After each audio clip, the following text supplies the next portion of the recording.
Hi, I'm Chris Thompson and I'm the Project Delivery Manager for the LCNF project. I'm very pleased to be here today. Certainly when I've seen Stavros' presentation and the earlier presentations, it's really good to get out and get that sense of achievement of what we've achieved, what we've done already. When you're in the delivery almost 24/7, it's hard to lift your head up and see what's going on, what you've done, so it's good to be here to share that with you today.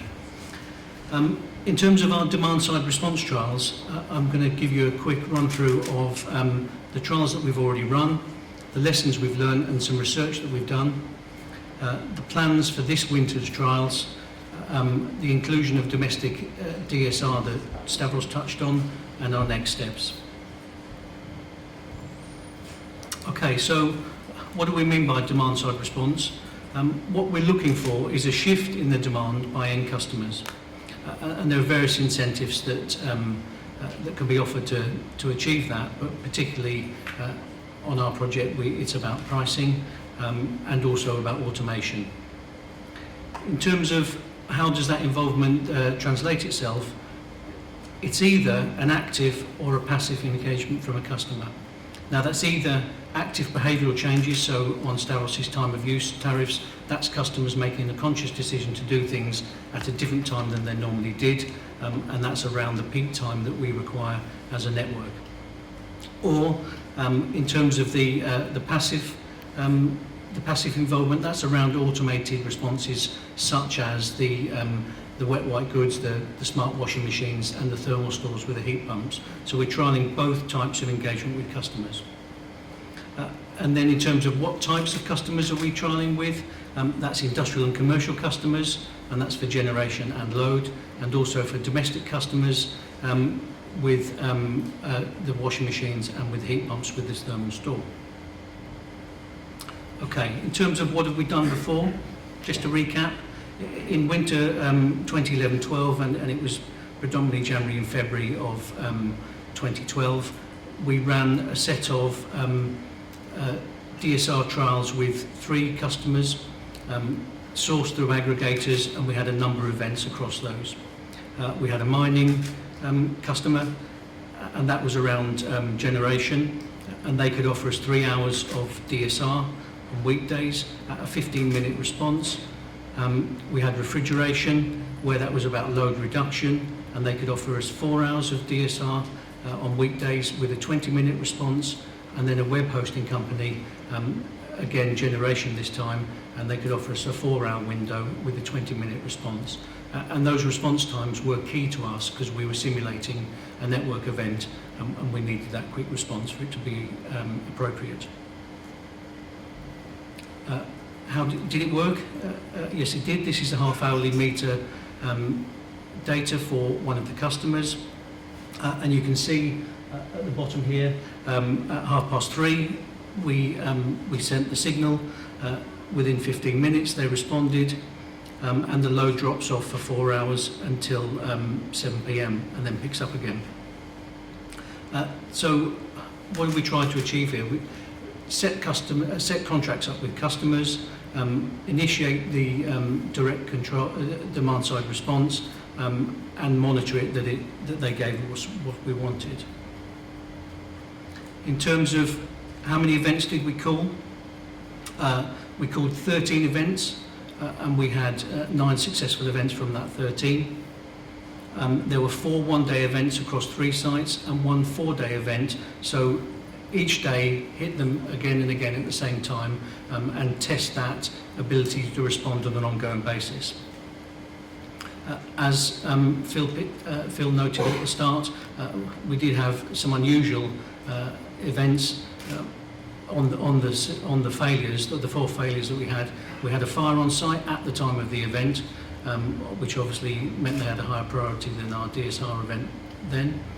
We had a generator failure, and then we had some events that were more around their speed of response and the parameters that we'd set. So we did get responses for 2 of the events, but not for the duration and the response time that we required. So contractually we failed, if you like, but 2 out of 4 we did still get some DSR. Okay, in terms of what did we learn from the lessons in 2011-12 winter, it's that distribution companies can strike deals tailored for our own specific requirements.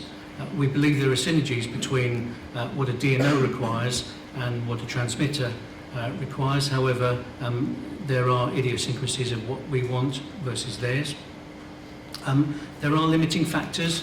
There are costs. Some of the customers that we went to cold when we were trying to initiate more DSR with additional customers, their opinion of cost for reduction versus our offer was sometimes way apart. So that, you know, there's an information gap in terms of what people think they will be paid for it. And the other thing is where we wanted customers to offer us repeat interruptions, and that's not really the way the market operates at the moment, but it would be in the future where we might need it to be. As we touched on at the start, we had a 77% success rate when we called the DSR, and the 2013-14 winter trials that we're going to start in November this year are going to test that further. The other thing that we noted is this is a real cross-business initiative in our company in terms of you have commercial contracts that you have to consider. There are items that you need to consider in terms of the charging mechanisms and also in terms of the operation calling of the events. And we ran all of our events from the control room. Okay, in terms of other things that we did in the first couple of years, we did some research with 2 aggregators, and we looked at, instead of looking at their existing customer base, we took a sample set of primary substations, and so we were approaching this from the asset base as opposed from the customer base. And then we researched which customers were connected to the primaries, and then we approached those customers on half-hourly meters with a reasonable amount of load, and then asked them would they be interested and polled them in terms of their interest in participating. And we found that there was a low level of awareness of DSR from business decision makers. However, once we explained what DSR was and that there could be a financial incentive in it for them, then the decision makers were interested in finding out more.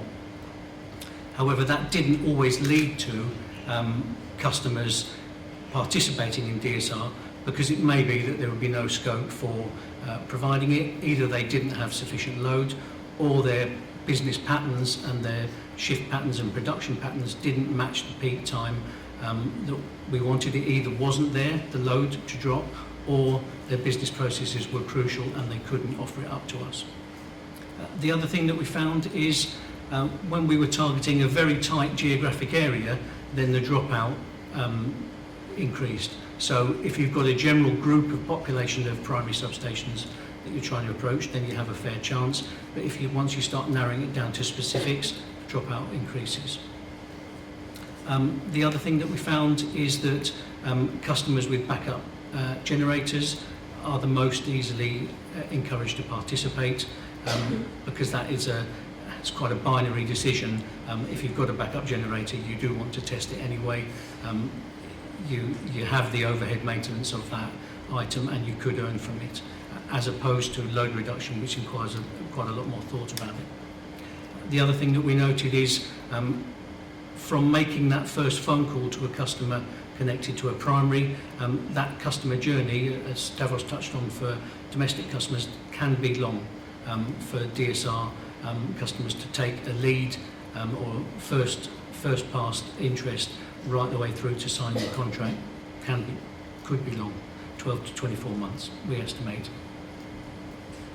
Okay, in terms of this year coming, 2013-14, what are we trying to achieve? What we're trying to do is test and analyse customers' appetite for playing an active role in DSR. We want to test the equipment that we procured for the trials, be that the equipment for the domestic trials, which is the smart washing machines and the heat pumps with thermal store, but also where we're testing our processes for calling the event and for controlling the initiation of DSR. We're also, we want to test the system and the communications reliability. And we have a GUS control system that I've got another slide on. And so particularly that is the link between the networks and the customer. And making that link work is a key learning for us next year in 2014. And then, as Harriet will touch on shortly, in terms of customer behaviour, we want to test customer behaviour. How do they feel about it? Are they interested in participating? Will they repeat participate? And whilst not putting them under stress, could they give us a commitment to continue to participate? And that's around the consecutive weekday interruptions. Okay, once we've done the analysis, we're going to capture the learning and then document the DSR trials and disseminate it out. Okay, I've got one small slide on domestic customers. I know Stavros has touched on it, but just to give a feel for the number of events that we can call.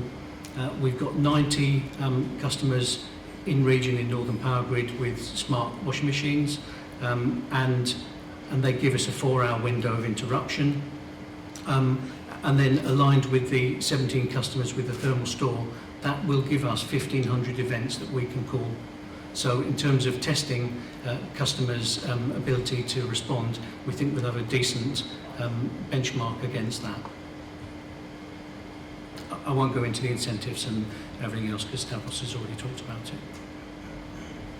Okay, in terms of our network equipment, and if any of you have seen the model in the corner outside, we've got a control system which takes network inputs, and so this is where we bring our learning outcome 3, which is about network equipment and the customers together.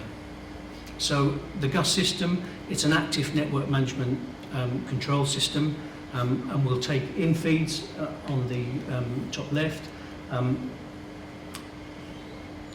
measurements from the network. We've got interventions on the network that we can do, such as battery storage and voltage control. And one of the options that we've got is demand side response. And so what we've got is the GUS combines, and then we'll call either from aggregators, Flexitricity, ESP and Kiwi, who we're in contract with I&C customers direct that we are trying to contract with, and also with the British Gas system, the Greencom system. And we're testing the communications as a one-way link, and that's via SMS, which initiates the response, and also by a two-way comms path with the Modbus, where we initiate the response with Flexitricity, and we'll get a feedback loop in terms of how much demand-side response has been initiated.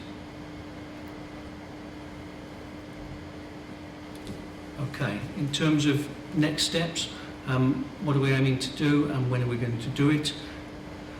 We're going to plan and execute the domestic demand-side response trials, and those start in November this year, next month.